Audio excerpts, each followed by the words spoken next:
Kev? Pete? Well, Peter Remfrey, he hasn't really got much wrong about him. Supports South, still go to the football together. His running between the wickets, they always left to be desired. He ran me out a couple of times. I never ran him out, of course. That'll get back, I'm sure. Again, we a fantastic teammate, and still is in the 50s, and I hate to say it, the 60s as well. We're born the same year, so we followed one another. He still gets just as cranky being dismissed LBW in the 60s as what he did when he was a 20-year-old playing size cricket. And for a bloke that's as tall as what he is with as long of legs as he's got, if he actually stretched his leg out, he might have a bit more chance with the LBW, but he still hasn't learnt that trick, and maybe after 50 years of playing cricket, it might be a bit late for him to try that one. Yeah. But yeah, again, fantastic on the field. I always like to have a word with the opposition from time to time, and very enjoyable social events were had with him. Has really got into the 40s and 50s touring, and that's it. So he enjoys going away and being umpired by a test umpire was a highlight, even though the blokes were hitting him all over the park, but he got to give his cap to a test umpire, so he was happy about that. And off the field as well, he was president for 3 years. He's vice president, life member, so he's done a lot for the club off the field as well. Yes, he certainly has done a lot for the club. President it's not an easy job, and he was probably the most organised president that we had. And really? Okay.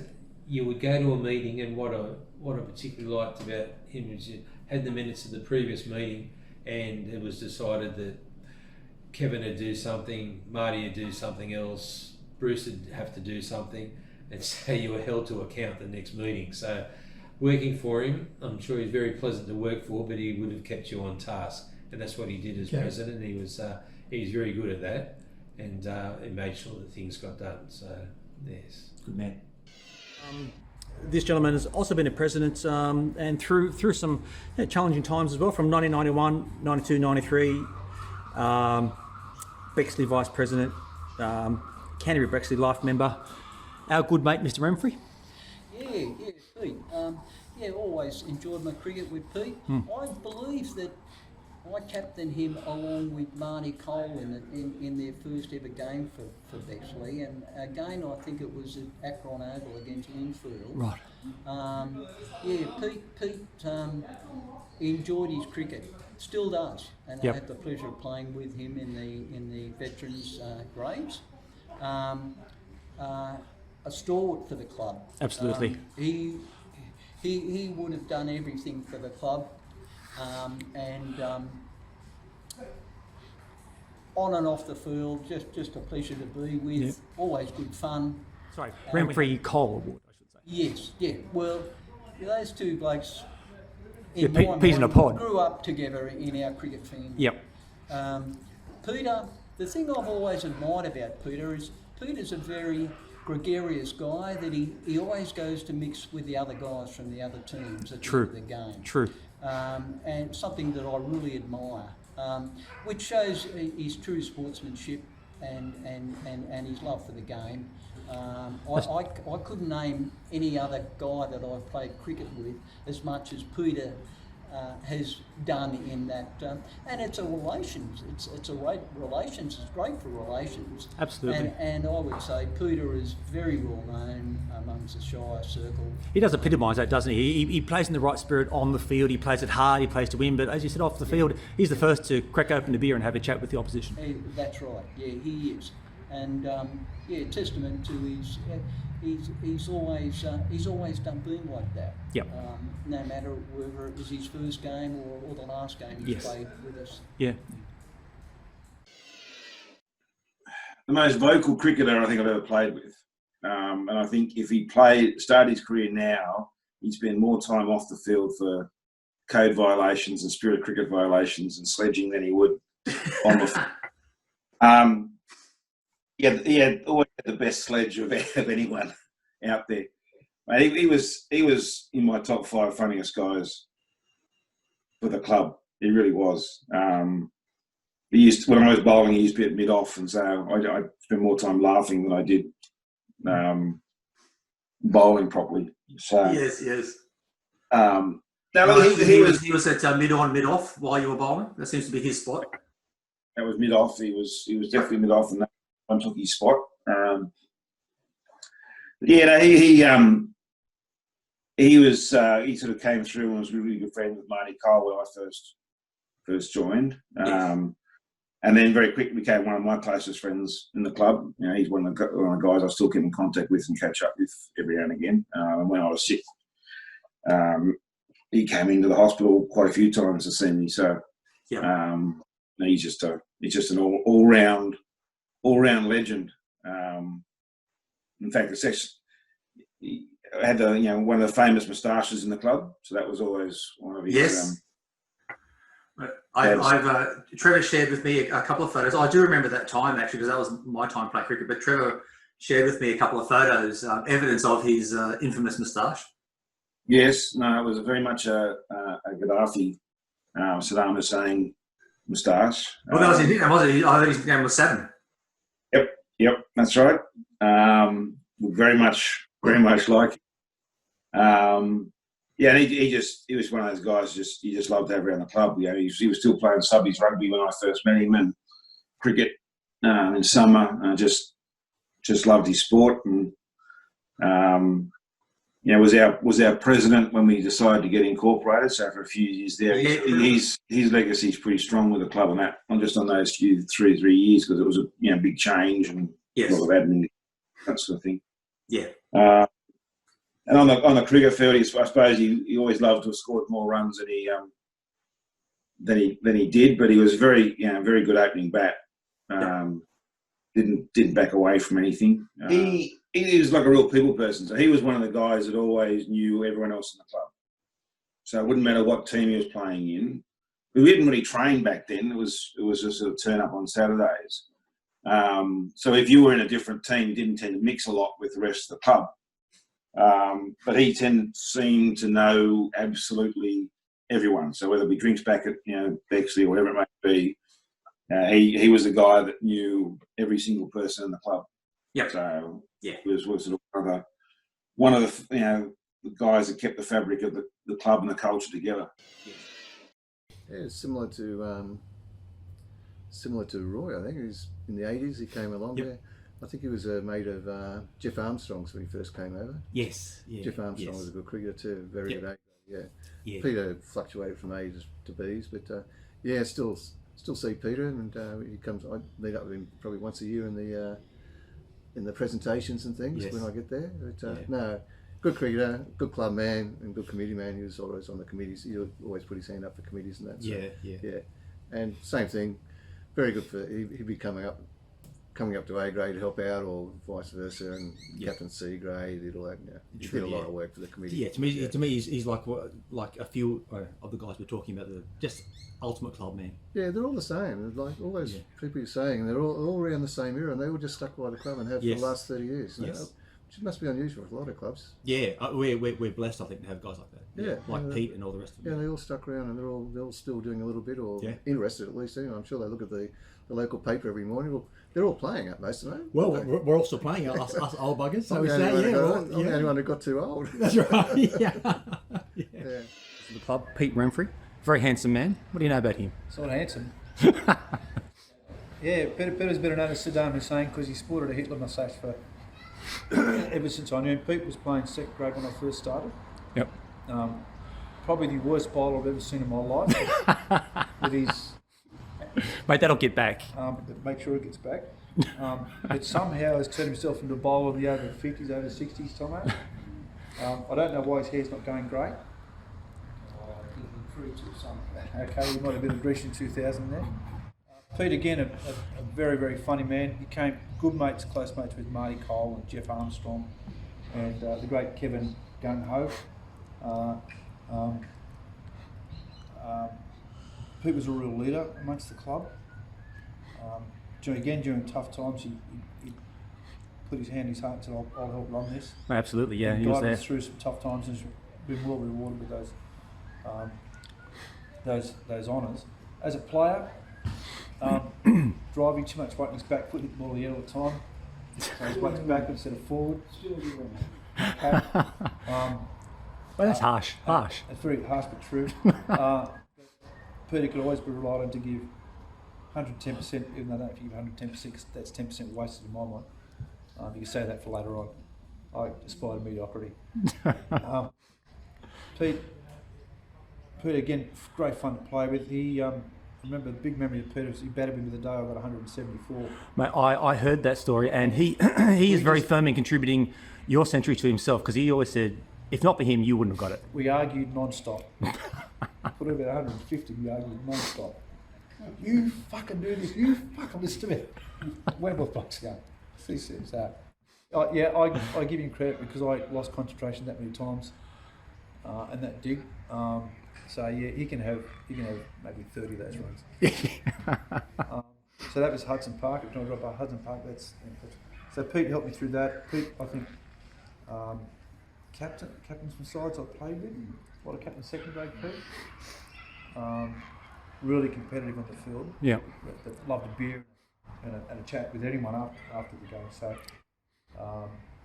just a good guy, typical of the guys that I get to know. I got to know within the club. Yep. Mike, Marty, Roy, Kevin, Trevor, all the old bastards. Yep. Yeah, and bless his soul, Macca and McPherson, who left us too soon. You know this guy. To me, you guys are the bookends of the club, in my mind. I dare say you've got a few stories about Saddam, Mr. Remfrey. Yeah. Well, we actually we debuted together at Akron Oval at St Ives in September 1980. Right. Nearly 40 years ago now. And still playing together today. Yep. Played, geez, hate to think how much cricket we've played together. We're obviously, the fact that we're together on the perpetual, our names are together on a perpetual trophy sort of symbolises how much cricket we've played together. Yes. I remember before we joined up with Canterbury, Bexley and Canterbury were two separate clubs, and the Cricket Association had a meeting. Chris Levings there, he was there. I was there, representing Bexley, and Chris Levings was there representing Canterbury. Levo saw me. First thing he says, "Hey, where's your 5'8"?" I said, "What do you mean?" He says, "Well, you play halfback. Renfrey's your 5'8". So we're pretty much a package deal. Yeah. And I guess for a lot of people, they just think of the two of us together. Yes. But, when I got married, Pete was best man at my wedding, and yes, Pete's just been a mate for life. Yeah. But initially, our first meeting was playing cricket together at Akron Oval back in 1980. And what do you you've got any memorable moments, you and Pete on the field together? Jesus, too many.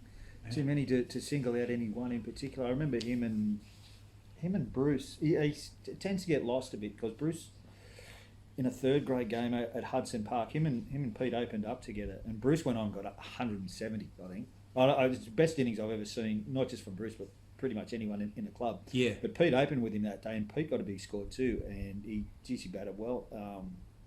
And I think they put on about 200 for the first wicket. Yeah, okay, yeah. I remember that because I was batting at 6 that day, and I did get a bat, but only for about the last 20 minutes or so. Yeah. Those two just dominated. Yeah. And for a long time, Pete was, Pete would be third grade captain, and even if I wasn't officially vice captain, I was sort of.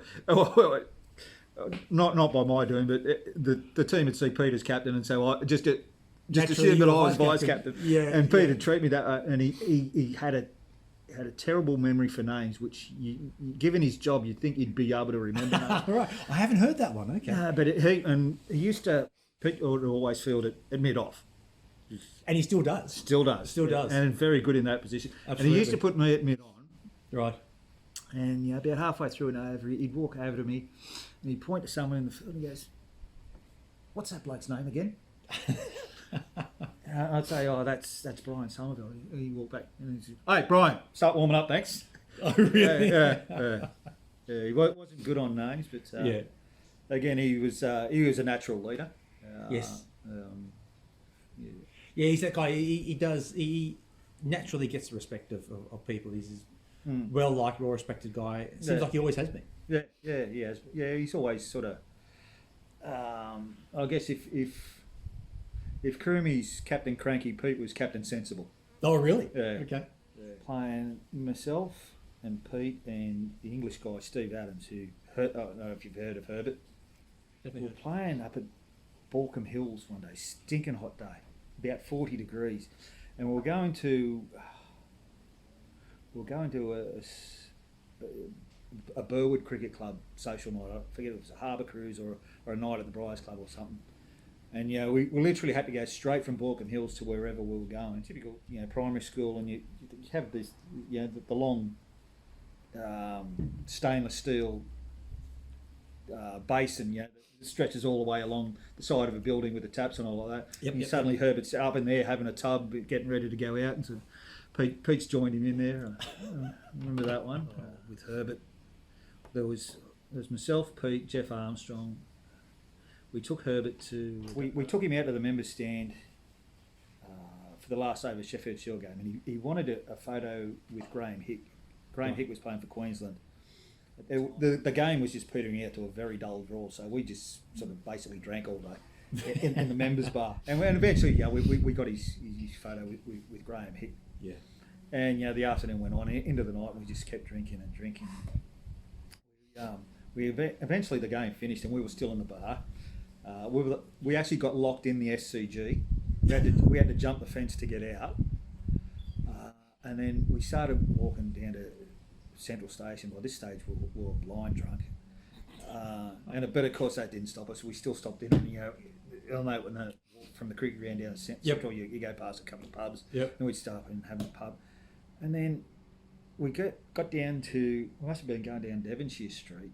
Got to just where the Strawberry Hills Hotel is on the corner of Devonshire and Elizabeth Street, I think. And Herbert's must have been coming up for Mother's Day in England, and he's gone into a phone booth and he tried to ring his mum, but I don't know what happened. And that's right, he asked me to hold his camera while he did it, and I don't know how it came up, but suddenly he came out of the phone booth and we said, something about. Oh, that's right. He was trying to hail a cab or something. He said, "Oh, no one's going to pick you up unless you're nude, of course." And of course, he gets all his gear off and starts walking. And this is, the main intersection outside the Strawberry Hills Hotel, and people are hanging out. And he's walking around like this. And so I started taking photos of him. I've taken one, and then that's the end of the film. And you know how you used to on those Back in cameras, those days, yep. you used to ding, and then it would automatically rewind itself, and Yes. you'd hear it, and I could hear it doing that. So then I opened up the camera and took the film out and put it in the pocket. Herbert got his gear back on, gave him back his camera. He's gone home. Anyway, next day he rings Jeff Armstrong, because I'm sharing a flat with Jeff in those days. He rings Jeff Armstrong and he goes, "I've lost the film from my camera." And Jeff started talking to him, and he had absolutely no recollection of the night before. Couldn't remember getting his gear off and walking around.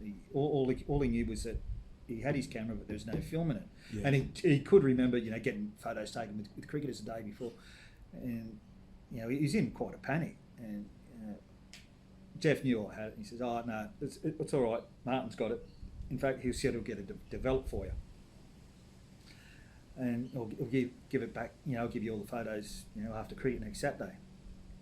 And so I got the film developed, got 2 sets of prints done. Right, yes.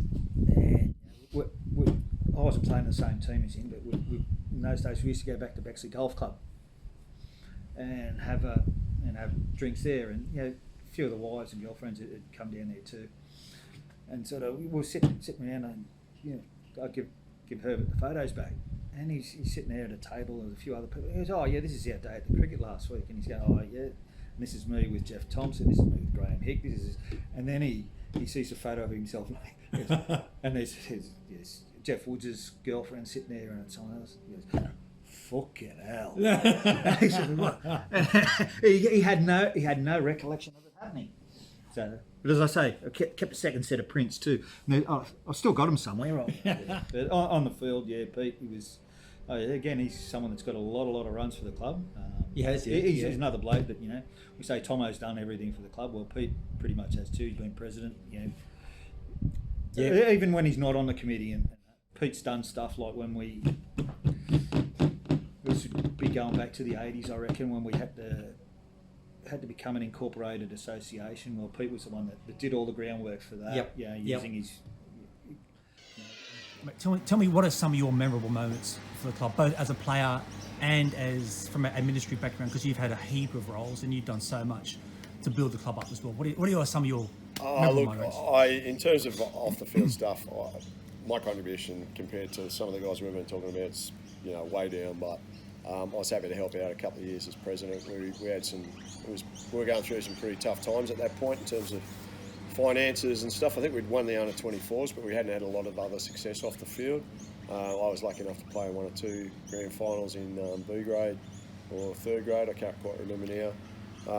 But the club was pretty much struggling, and it was just a struggle to get people to pay their fees and turn up to presentation nights and things like that. So it was a bit disenchanting, and it was great when people like Bruce came along, and when Roy, stepped up, and a bunch of other people that, Kev was there cracking the whip, I'm sure. Yeah, we're all busy with our careers at that stage as well. Yes. So, but I was happy to go on committees and do what I could, but certainly I didn't have the time, or to be honest, the energy to do that sort of work that some of the guys did. So I wouldn't put too much stock in my off-field stuff, but.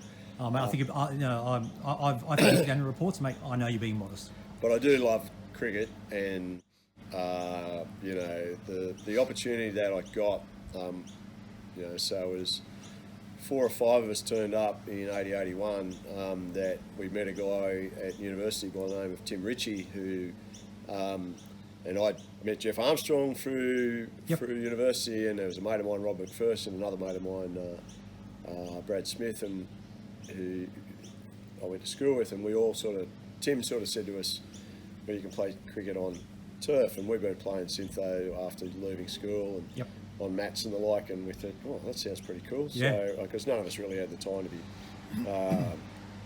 trying out for grade and training 2 nights a week and things like that. So we all walked into Bexley Oval, and those nets I mentioned earlier at the eastern end, northern end, sorry, and it's just been a love affair ever since with the club and the guys that have come through. And there's a million different stories over the years, from blokes, turning up after a night on the hooch and climbing rocks in national parks, and I often say playing sport in a team environment is one of those fun things where everyone's in the dressing room and you're all on a level. Doesn't matter what you do on a weekday. We had a bloke who was a brain surgeon, a bloke on the dole in one of our teams, you just turn up and you're all the same. Playing cricket doesn't matter. You pull the baggy blue on, or and you're just part of the club, and that's been the feature of it. And right through the grades, turn up occasionally. Well, not so much last season, but a couple of prior seasons, I have a game in 5th grade just to fill in. Lying on the couch here at home on a Saturday, you get a phone call, oh, someone's hurt, can you come down and play? And you go, oh yeah, never a hesitation. You love playing cricket, and playing with the young guys again. You think, geez, I remember when I was this age doing the same thing. Give me a crack.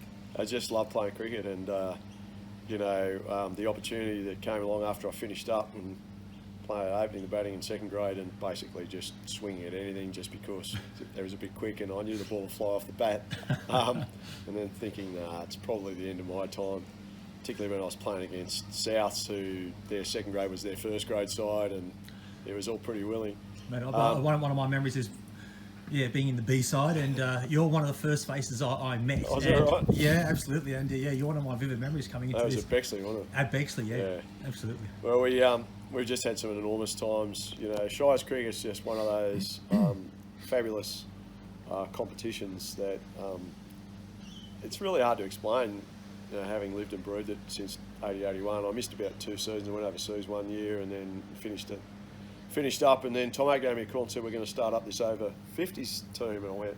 Well, you would have played the first over 40s side. Well, I though, did, wouldn't you? yeah, Yes. but originally we were slated to play 50s, and Right. Sterling wouldn't let us in the comp. Ah, that's what I heard that. Or we couldn't get in the comp in fairness to Sterling, so we played 40s, and most of us were over 50s. We had this Yeah. great season. We all thought we were pretty good, and then we realised that we were actually at the bottom part of the draw, which meant we played the weaker sides. And then when we started to play some of the better sides, the Mossmans and others, we realised that you were a bit behind the 8 ball. But then, you know, when we got into the 50s and we pulled a team together, and we had a couple of seasons where we won. Yep. There was no greater feeling than winning. It wasn't even a grand final, but it turned out to be a grand final when we played Sri Lankan Lions down at Bland. It was 1v2. I think we were running second. We win the comp, and we knocked them over. And I took a couple of catches that day, and it was just the best fun. And then we've developed a team song, and you look forward to that Sunday every second week. To the point this year, I managed to play in 3 consecutive weeks, 40s, 50s, and 60s. Yes. That was pretty fun, although my body started to give up on me after that. But, you know, just loving cricket. Managed to get a century back in the day at Longaville, which will stand in the memories. Me and Dean Swift put on a pretty large opening stand, and we won comfortably outright. And then to square that again, I played 40s up there this year and got 38. That fence is nice and close too, so it's pretty handy hitting Zacks, which is not normally my go, but you just can't. I don't know. I don't know what it is. You kick the ground when you have a bad day, or you lose, or both, and then the next game you have a win, and it's like you're uplifted again. It's like, I don't know. I'm just a kid. At 58, I still think I'm 17. Mate, I can relate to that. And playing the overage cricket gives you that opportunity, and then I've had the. Mate, you played for Port Jackson. You played for New South Wales. Mate, I've had. You know, you don't want to overstate it, but playing, I captained the 4th New South Wales side in the first over 50s championships I played in, and up in Orange, that was a great tournament. Went out to bat at Marlong Oval, and in the opening game against the Vicks, and I took centre, and this bloke said, "Oh, New South Wales captain," and I got a clap, and I went, "Oh, that's a bit ridiculous, but geez, it feels good." And well deserved. And then to go over to Perth again, have the opportunity to captain the same side, and to go pretty close to getting into the final. That was pretty sharp, and just a lot of fun meeting and playing with a lot of guys from other clubs who you wouldn't otherwise. Yep. In Shires, you might have a drink with them after the game, but largely you hate them. But nowadays it's good crack, and it's a lot of fun. And I've met some really decent guys. Had the chance through the 50s comp to go on a tour to South Africa. Yes. That was pretty epic. 4 weeks playing 13 games of cricket. Which that happened a good few years ago, but sadly that is still talked about every week in cricket. There's many stories. My roommate, of course, was Neil Carpenter, who plays for us in the 40s. AKA Moo Moo. In the 50s, yeah, Moo. And you couldn't meet a better bloke to room with on a cricket tour, or any tour for that matter, and also an exceptional cricketer in his own right.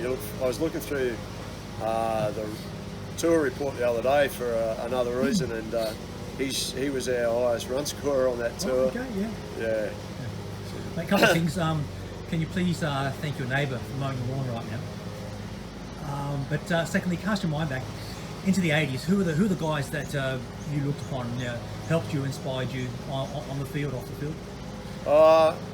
You're looking at blokes like Croomy, Trevor Davies, Jeff Armstrong, who was became first grade captain before he left us in tragic circumstances and went to the dark side of Burwood. Yes. Good mate of mine, still to this day, and I'll never forgive him for that. He did tell me he was leaving on the famous night that I mentioned earlier at the Bourbon and Beefsteak at about 4 o'clock in the morning. Oh, jeez. And there was much yelling at that point, fueled by a lot of tequila, I suspect. But anyway, so those guys, obviously Tomo, there was a fella who's no longer with us tragically, who was one of the legends of Bexley, Ian McPherson, who was an opening bowler, and Macca was just one of these guys. He was not what you call an athletic build, little portly, but he just used to trundle in. He moved them both ways, off the deck and in the air, mainly off the deck. He had the cutters going, and he was phenomenal. And just off the field, sensational. We had some pretty interesting nights. Thankfully, RBT got invented a lot later. But and David Steed, and there was a bunch of other guys back in those early days that you started to play cricket with. And I mentioned a bloke, Rob McPherson, who came across from university with me. I went to school with him as well, and tragically he died in about the second year that we were playing for the club, and he was just a phenomenal opening bowler, or swing bowler, and he was just about to be taken up into first grade and managed to have a pretty ordinary car accident. So some of those things are not the nicest memories, but they're still there. And, Trevor, and just some of the nights out we had. Having only 2 grades, you kind of got to know the first graders pretty well as well. We'd do a lot of socialising together, and there were some epic parties at various people's houses over the years. So wind the clock forward then. Who are the guys that you can think of now that really come to mind as great for the team or great playing with and so on in the veterans? You look at those veterans guys at the moment, and we've got 4 guys in the club who have now played for Australia. John Short, still one of the best bowlers, I think. He could walk into a first or second grade side and people he would sharpen them up. And Shorty played 10 or 11 years for first grade for he played a long time with us. Had previously come, I think, from Fairfield or one of the grade clubs. Skids, of course, is larger than life character in the club. Yeah, love him. But you got a bloke like Fabian, who just the ultimate competitor, a really good cricketer, great wicket keeper. And Darren, who's pretty intense but can play, and you still learn from a bloke like him, and you watch him setting his field and working out a batsman. Just playing with those blokes just continues to lift you up. And, still learning. Robbie and all of the guys that you play with. We've been fortunate, I think, Jeremy, you and I, to play in that 50 side with so many really good guys. Carpy, who I mentioned, he's a laugh a minute, but can play. And funnily enough, doesn't get a bowl very often. When he does, he inevitably takes wickets. The thing on Carpy, he's not. I don't know what you describe. You wouldn't call him. He's not as the beautiful, glorious player as Mark Waugh, but Jesus got an eye, and he can hit the ball, and he scored some runs. He hits runs. He hits that slog swoop. It stays here. Absolutely. On his day, mate. He'll you look at his numbers, and they're pretty bizarre. Pretty good. And when he's played in the Port Jackson and the New South Wales teams, he's gone exceptionally well. Turning up each week and just having a laugh, and I don't think we've had a stretch since about the first game, because that's just not in us. Apart from a couple of blokes that think they need to, but it's just fun. And we take it seriously. We win.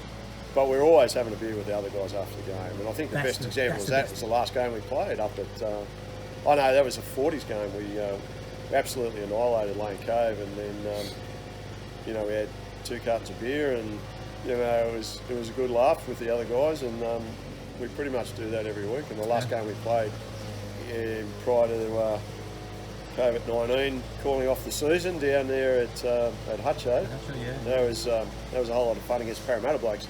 Some of whom are playing in our 60s side. So to my point earlier, you get to know them pretty well, and then you're playing against them, and it's Yeah, there's still the occasional narky sledge that goes on. Darren's effort up at Ringa springs to mind. But that is a minority because I've got to say there is plenty of sledging in our competition, and 99% of it is to your teammates. Oh, yeah. And it's hilarious. So it's just great to get out. And I mean, let's face it, I'm 59 and still running around every weekend playing cricket. Some people are struggling to get out of bed, so you cherish every moment of it. And I've cherished every moment of playing with Bexley, Georges River and Canterbury Bexley. I sit back and think, have I wasted a lot of Saturdays and Sundays over my life? And the answer to that is no. Yes. None of them have been a waste. They've all been great fun. Mate, can I say, as an old Bexley boy and playing with you, absolute privilege to play in the same team as you, mate. Can I thank you for everything you've done for the club, for all the myriad of guys that have come through. Absolute honour to play with you, mate. Thanks, JB. It's been fun.